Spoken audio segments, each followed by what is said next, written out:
చేసిన పని మన ద్వారా చేశామని పదే పదే ప్రజలకు గుర్తు చేసి వాళ్ళని మన పార్టీ వైపు ఆకర్షించుకునే బాధ్యత కూడా మీదే.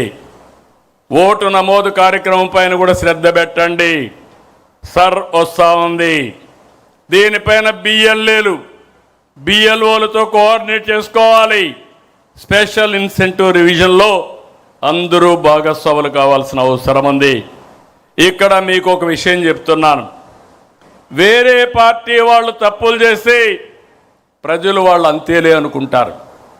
కానీ మన టీడీపీ వాళ్ళు సిగ్నల్ జంప్ చేసినా అది ఒక పెద్ద నేరంగా పరిగణిస్తారు. ఈ విషయం మీరు గుర్తుపెట్టుకోవాల్సిన అవసరం ఉంది.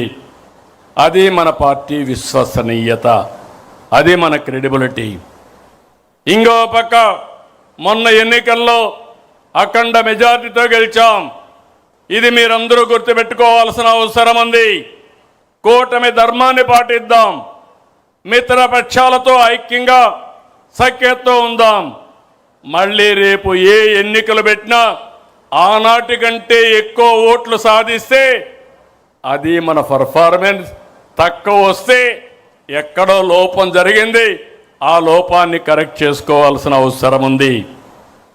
ఇంకొక పక్కన పార్ట్ టైం పాలిటిక్స్ వద్దు, అహంకారం వద్దు, ఎగోలుకు పోవద్దండి.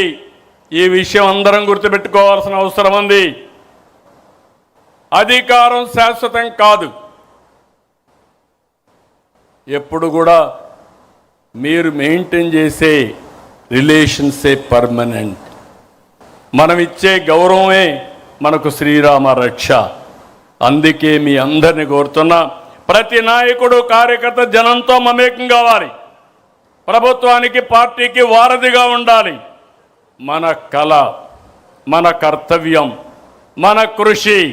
Swarnandhra 2047 healthy wealthy happy AP మన లక్ష్యం.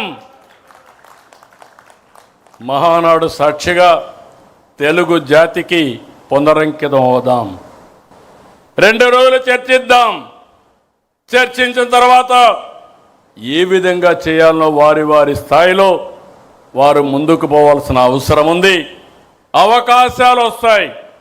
అవకాశాలు నిలబెట్టుకుంటే ఇంకా అవకాశాలు వస్తాయి. వచ్చిన అవకాశాన్ని సరిగా చేసుకోలేకపోతే ఇబ్బంది పాలవుతామని మరొక్కసారి తెలియజేసుకుంటూ, తెలుగుదేశం వర్ధిల్లాలి. తెలుగుదేశం.